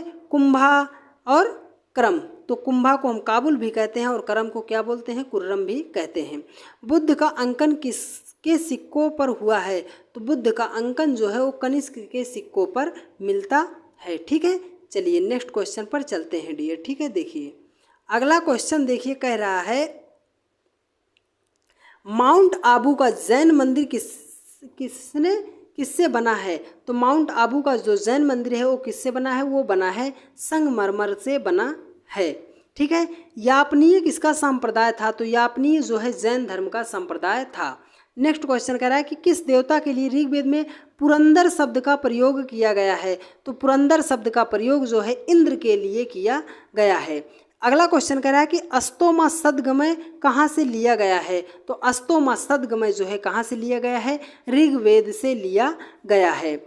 आर्य भारत में बाहर से आए हैं, वह सर्वप्रथम किस स्थान पर बसे थे? तो वे बसे थे कहाँ पर? पंजाब में बसे थे। ठीक है, चलिए नेक्स्ट क्वेश्चन पर चलते हैं। देखिए अगला क्वेश्चन कह रहा है कि वैशेषिक दर्शन के प्रतिपादन कौन है? तो वैशेषिक दर्शन के प्रतिपादक जो हैं उलूक कड़द हैं। गोत्र व्यवस्था जो है प्रचलन में कब आई थी? वो आई थी उत्तर वैदिक काल में आई थी। अगला क्वेश्चन कह रहा है कि किस राजा के शासन काल में ईसाई धर्म प्रचारक सेंट थॉमस भारत आए थे? तो गोंदो फायरस के शासन काल में जो सेंट थॉमस थे ईसाई धर्म के प्रचारक थे, वो गोंदो फायरस जो है के शासन काल में भारत आए थे। सातवाहन शासकों की राजकीय भाषा क्या थी? तो सातवाहन शासकों की राजकीय भाषा जो क्या थी, वो थी प्राकृत। ठीक है, प्राकृत जो थी वो क्या थी, सातवाहनों की राजकीय भाषा थी। किस कुषाण शासक ने सर्वाधिक स्वर्ण मुद्राएं जारी किया, वो किया था कडफाइसिस द्वितीय ने क्या किया था, सबसे ज़्यादा स्वर्ण मुद्राएं जारी किया था। ये इंपॉर्टेंट क्वेश्चन है डियर। ठीक है, चलिए देखिए अगला क्वेश्चन कह रहा है कि किस वंश के शासकों ने क्षत्रप प्रणाली का प्रयोग किया था। तो क्षत्रप प्रणाली का प्रयोग कुषाणों के द्वारा किया गया था। अगला क्वेश्चन कह रहा है कि प्राचीन भारत में सर्वप्रथम किस वंश के शासकों ने द्वैध शासन प्रणाली की शुरुआत की थी। तो प्राचीन भारत में सर्वप्रथम द्वैध शासन प्रणाली का प्रयोग जो है कुषाणों के द्वारा किया गया था। अगला क्वेश्चन कह रहा है कि निम्नलिखित में से किस विद्वान ने कनिष्क की राजभाषा को सुशोभित नहीं किया। तो वसुबंधु जो थे उन्होंने क्या किया था, इसको सुशोभित नहीं किया था। सर्वप्रथम रोम के साथ किन लोगों का व्यापार प्रारंभ हुआ था। तो रोम के साथ जो है तमिल एवं चेरों का व्यापार प्रारंभ हुआ था। ठीक है, अगला क्वेश्चन देखिए कह रहा है, अगला क्वेश्चन कह रहा है कि प्रसिद्ध रेशम मार्ग पर किस वंश के शासकों का अधिकार था। तो रेशम मार्ग पर किस वंश के शासकों का अधिकार था, कुषाणों का अधिकार था। अगला क्वेश्चन कह रहा है कि किस काल में अछूत की अवधारणा स्पष्ट रूप से उदित हुई। तो स्पष्ट रूप से उदित हुई थी धर्मशास्त्र के काल में। देखिए अगला क्वेश्चन कह रहा है कि प्राचीन भारत में निष्क नाम से किसे जाना जाता है। तो निष्क नाम से किसको जाना जाता है, स्वर्ण आभूषण को हम क्या कहते हैं प्राचीन भारत में, निष्क नाम से उसको क्या किया जाता था, जाना जाता था। ठीक है, देखिए अब अगला क्वेश्चन आ गया है। देखिए कह रहा है कि कौन सा वेद अंशतः गद्य रूप में भी रचित है। तो गद्य रूप में क्या है, यजुर्वेद है। आर्य भारत में संभवतः कहाँ से आए थे। तो आर्य भारत में कहाँ से आए थे, मध्य एशिया से आए थे। अभी हमने देखा सभा और समित प्रजापति की 2 पुत्रियां थी का उल्लेख जो है किस वेद में मिलता है, अथर्ववेद में मिलता है। ब्राह्मण ग्रंथों में सर्वाधिक प्राचीन कौन सा है, तो वो है शतपथ ब्राह्मण। ठीक है, ब्राह्मण ग्रंथों में सबसे प्राचीन ग्रंथ जो है वो क्या है, शतपथ ग्रंथ है। देखिए अगला क्वेश्चन कह रहा है कि महात्मा गांधी द्वारा असहयोग आंदोलन स्थगित कर देने का मुख्य कारण क्या था। तो महात्मा गांधी जी ने जो असहयोग आंदोलन चलाया था उसको स्थगित करने का कारण था आंदोलन का हिंसात्मक हो जाना। तो आंदोलन का हिंसात्मक हो जाना ही क्या था, मुख्य कारण था। वैदिक काल में योग किसे कहा जाता था। तो योग जो है किसको कहा जाता था, जौ को कहा जाता था। निम्न में से कौन सी स्मृति प्राचीनतम है। तो वो कौन सी स्मृति है, मनुस्मृति है। थानेश्वर में वर्धन वंश की स्थापना किसने की थी। तो थानेश्वर में वर्धन वंश की स्थापना जो है पुष्पभूति वर्धन के द्वारा किया गया था। तो थानेश्वर में वर्धन वंश की स्थापना जो है पुष्पभूति वर्धन के द्वारा किया गया था। ठीक है, चलिए नेक्स्ट क्वेश्चन पर चलते हैं। देखिए अगला क्वेश्चन कह रहा है, देखिए अगला क्वेश्चन कह रहा है कि हर्षवर्धन प्रत्येक 5 वर्ष के बाद कहाँ पर सम्मेलन आयोजित करता था। तो वो कहाँ करते थे, प्रयाग में करते थे। कदम्ब राज्य के संस्थापक मयूर दर्शन ने किसे अपनी राजधानी बनाया था। तो मयूर दर्शक ने किसे, बैजंती या वनवासी को क्या किया था, अपना राजधानी बनाया था। ऋग्वेद में सबसे पवित्र नदी किसे माना गया है। तो ऋग्वेद में सबसे पवित्र नदी सरस्वती को माना गया है, जो कि एक इम्पॉर्टेंट क्वेश्चन है डियर। ठीक है, देखिए कह रहा है, अगला क्वेश्चन पर चलते हैं। देखिए अगला क्वेश्चन कह रहा है, संगम युगीन किस चेर शासक ने पत्नी पूजा या कड़ग्गी पूजा की प्रथा को प्रारंभ किया था। तो पत्नी पूजा या कड़ग्गी पूजा का जो शुरुआत किया था वो किसने किया था, सेनगुट्टुवन ने क्या किया था, प्रारंभ किया था। प्राचीनतम व्याकरण ग्रंथ अष्टाध्यायी के रचनाकार कौन है। तो अष्टाध्यायी के रचनाकार जो है कौन है, पाणिनि जी हैं। संगम युगीन अतेष्ट संबंधी कथन में कौन सा असत्य है। तो इसमें क्या था, पक्षियों एवं जानवरों को लिए खुला छोड़ देना। ठीक है, अगला क्वेश्चन कर रहा है, निम्नलिखित में से किसे आदि काव्य की संज्ञा दी जाती है। तो आदि काव्य की संज्ञा किसे दी जाती है, रामायण को क्या किया जाता है, आदि काव्य की संज्ञा दिया जाता है। ठीक है, देखिए अगला क्वेश्चन कह रहा है कि टीपू सुल्तान ने किस क्लब की सदस्यता प्राप्त की थी, है ना, प्राप्त कर श्रीरंगपट्टनम में स्वतंत्रता का वृक्ष रोपा था। तो टीपू सुल्तान ने किस क्लब की सदस्यता प्राप्त कर श्रीरंगपट्टनम में स्वतंत्रता का वृक्ष रोपा था, वो कौन था? जैकोबिन क्लब था। ठीक है, चलिए नेक्स्ट क्वेश्चन पर चलते हैं डियर। देखिए अगला क्वेश्चन क्या कह रहा है। देखिए अगला क्वेश्चन कह रहा है कि दादा भाई नौरोजी ने अंग्रेजों की किस नीति को अनिष्टों का अनिष्ट कहा था? तो वो कहा था भारत से धन निष्कासन की नीति को उन्होंने क्या कहा था? दादा भाई नौरोजी ने क्या कहा था? अनिष्टों का अनिष्ट कहा था। अब तक सिंधु सभ्यता में कुल कितनी फसलों को उगाए जाने का संकेत मिल चुका है? तो सिंधु सभ्यता के कितनी फसलों का मिल चुका है श्रेय? 9 फसलों का मिल चुका है। उत्तरोत्तर हड़प्पा संस्कृति के अवशेष कहाँ से मिलते हैं?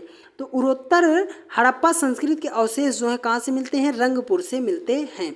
चलिए नेक्स्ट क्वेश्चन कहता है कि वैदिक साहित्य के अंतर्गत आने वाली निम्नलिखित ग्रंथों में से कौन बेमेल है? तो वो कौन सा बेमेल है? स्मृतियाँ जो हैं बेमेल हैं। ठीक है, देखिए नेक्स्ट क्वेश्चन पर चलते हैं। देखिए अगला क्वेश्चन कह रहा है डियर कि भारतीय इतिहास में सुरकोटदा किस लिए प्रसिद्ध है? तो सुरकोटदा जो है ये प्रसिद्ध है घोड़े की हड्डियों के अवशेष के लिए। ठीक है, भारत में कृषि का प्राचीनतम साक्ष्य कहाँ से मिलता है? तो भारत में प्राचीनतम कृषि का साक्ष्य जो है कहाँ से मिलता है? मेहरगढ़ से मिलता है। अगला क्वेश्चन कह रहा है कि अमरकोश में कुल कितने प्रकार की भूमि का वर्णन मिलता है? तो अमरकोश में कुल कितने प्रकार की भूमि का वर्णन मिलता है? 12 प्रकार की भूमि का वर्णन मिलता है। ठीक है, देखिए भारतीय मजदूरों के असंतोष की अभिव्यक्ति सर्वप्रथम कहाँ के मजदूरों की हड़ताल के रूप में देखने को मिलती है? वो मिलती है नागपुर में। ठीक है, चलिए सारे इंपॉर्टेंट क्वेश्चन है डियर, इसलिए हमने आपको बताया कि आप वीडियो को जरा सा भी स्किप मत कीजिएगा। मोहनजोदड़ो की सबसे बड़ी इमारत निम्नलिखित में से कौन सी है? तो मोहनजोदड़ो की सबसे बड़ी स्मृति जो है वो कौन सी थी? अन्नागार थी। अगला क्वेश्चन कह रहा है कि सिंधु सभ्यता में कुंभकारों के भट्ठों के अवशेष कहाँ से मिलते हैं? तो सिंधु सभ्यता में कुंभकारों के जो भट्ठों के अवशेष हैं वो कहाँ से मिलते हैं? मोहनजोदड़ो से मिलते हैं।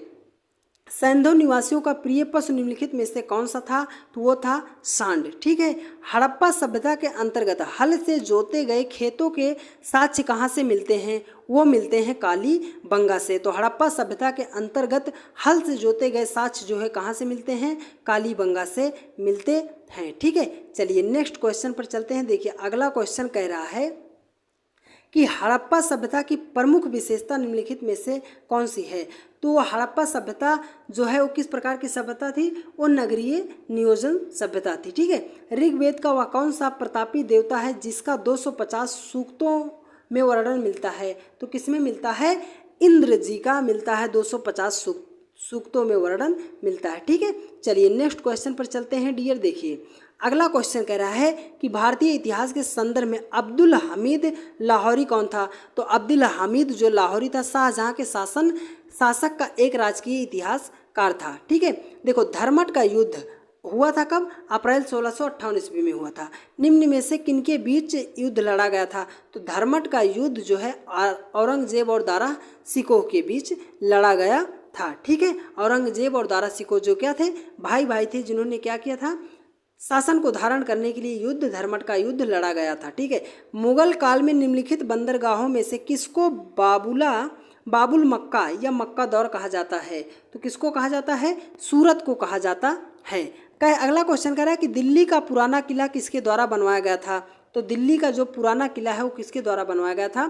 शेर शाह के द्वारा दिल्ली का पुराना किला बनवाया गया था। ठीक है, चलिए नेक्स्ट क्वेश्चन पर चलते हैं। देखिए अगला क्वेश्चन कह रहा है कि अमरकोट के राजा बीरसाल के महल में किस मुगल बादशाह का जन्म हुआ था? तो अमरकोट के राजा बीरसाल के महल में किस मुगल बादशाह का जन्म हुआ था? वो हुआ था अकबर का जन्म हुआ था। मुगल दरबार में पर्दा शासन के लिए जिम्मेदार अतका खेल या हरम दल की सर्वप्रथम सदस्यता कौन सी थी? तो वो कौन थी? माहम अनगा थी। देखिए अगला क्वेश्चन कह रहा है कि निम्न इतिहासकारों में से किसने अकबर को इस्लाम धर्म का शत्रु कहा है? तो बंदायूनी ने जो क्या कहा है? अकबर को इस्लाम धर्म का शत्रु कहा है। अकबर ने किसे कविराय या कविराज की उपाधि दी थी? वो किसको दी थी?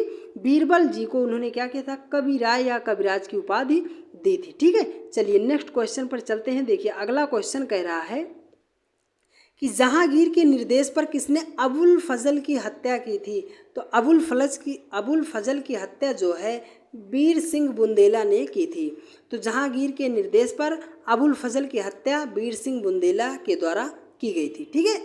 देखिए, मैंने अपना राज्य अपनी प्यारी बेगम के हाथों में एक प्याला शराब और एक प्याला शोरबे के लिए बेच दिया।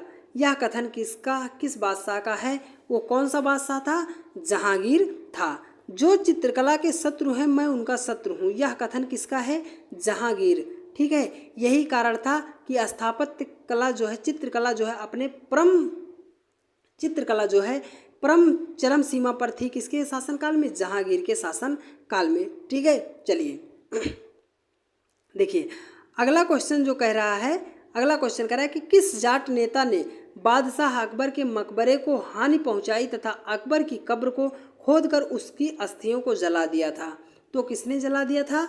राजा राम ने जला दिया था। देखिए, कह रहा है कि किस मुगल बादशाह को उसकी प्रजाशाही बेस में एक फकीर कहती थी? तो किसको कहती थी? औरंगजेब को कहती थी। ठीक है। चलिए नेक्स्ट क्वेश्चन देखिए क्या कह रहा है कि राजपूताना के निम्न राज्यों में से किस एक राज्य ने अकबर की संप्रभुता स्वीकार नहीं की थी? वो किसने नहीं स्वीकार की थी? मेवाड़ ने स्वीकार नहीं की थी। शिवाजी के अष्टप्रधान का जो सदस्य विदेशी मामलों की देखरेख करता था वह कौन था?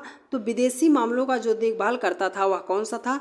वो था सुमंत था। ठीक है। चलिए नेक्स्ट क्वेश्चन पर चलते हैं। देखिए, अगला क्वेश्चन कह रहा है कह रहा है कि गुप्त काल का सर्व प्रमुख गणितज्ञ एवं खगोलविद निम्नलिखित में से कौन था? तो गुप्त काल का जो प्रमुख गणितज्ञ एवं खगोलविद कौन था? आर्यभट्ट जी थे। ठीक है।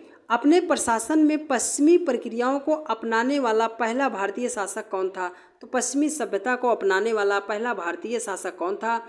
वो था टीपू सुल्तान। ठीक है। पुरी के जगन्नाथ मंदिर का निर्माण किसने करवाया था? तो वो किसने करवाया था? अनंत वर्मन जो है चोडगंग ने क्या किया था? अनंत वर्मन चोडगंग ने क्या किया था? पुरी के जगन्नाथ मंदिर का निर्माण करवाया था। परमार वंश के किस शासक ने कविराज की उपाधि धारण की थी? तो परमार वंश के किस शासक ने कविराज की उपाधि धारण की थी? वो की थी भोज ने। ठीक है। चलिए नेक्स्ट क्वेश्चन पर चलते हैं। यद्यप आपने वीडियो को पूरा अच्छे तरीके से अभी तक ध्यान से देखा होगा तो आज जितने भी क्वेश्चन हमने कराए हैं आपको सारे अच्छे तरीके से याद हो जाएंगे। पीडीएफ चाहिए तो आप कमेंट कीजिएगा, इसका पीडीएफ आपको प्रोवाइड कर दी जाएगी। ठीक है। देखिए, कह रहा है कि किस गुप्तकालीन शासक के समय में हुरों ने भारत पर आक्रमण किया था? तो हुरों ने भारत पर आक्रमण किसके शासनकाल में किया था? महेंद्र गुप्त के शासनकाल में किया था। चंदेलों की राजधानी कहाँ स्थित थी? तो चंदेलों की राजधानी जो थी वो कहाँ स्थित थी? खजुराहो में स्थित थी। अगला क्वेश्चन कह रहा है कि दिल्ली सल्तनत के किस सुल्तान ने चिहालगानी है ना चिहालगानी जो है की स्थापना की थी? तो किसने की थी? चिहालगानी की जो स्थापना की थी वो इल्तुतमिश ने की थी। अगला क्वेश्चन कह रहा है कि दिल्ली सल्तनत का पहला सुल्तान कौन था जिसने सैनिकों को नगद वेतन देना आरंभ किया था? तो वो कौन सा था? अलाउद्दीन खिलजी था जिसने सैनिकों को नगद वेतन देने का प्रावधान शुरू किया था। ठीक है। चलिए देखिए, अगला क्वेश्चन कह रहा है कि अकबर ने के स्थापत्य कला की महत्वपूर्ण उपलब्धि निम्नलिखित में से कौन थी? तो वो सबसे महत्वपूर्ण उपलब्धि थी उनकी फतेहपुर सीकरी का निर्माण। ठीक है। नादिर शाह के आक्रमण के समय मुगल सम्राट कौन सा था? तो नादिर शाह ने जब आक्रमण किया था भारत पर उस समय मुगल सम्राट कौन सा था? तो वो था मोहम्मद शाह। ठीक है। चलिए, सन्यासी विद्रोह किस क्षेत्र में हुआ था? तो सन्यासी विद्रोह जो है कहाँ पर हुआ था? बंगाल में सन्यासी विद्रोह हुआ था।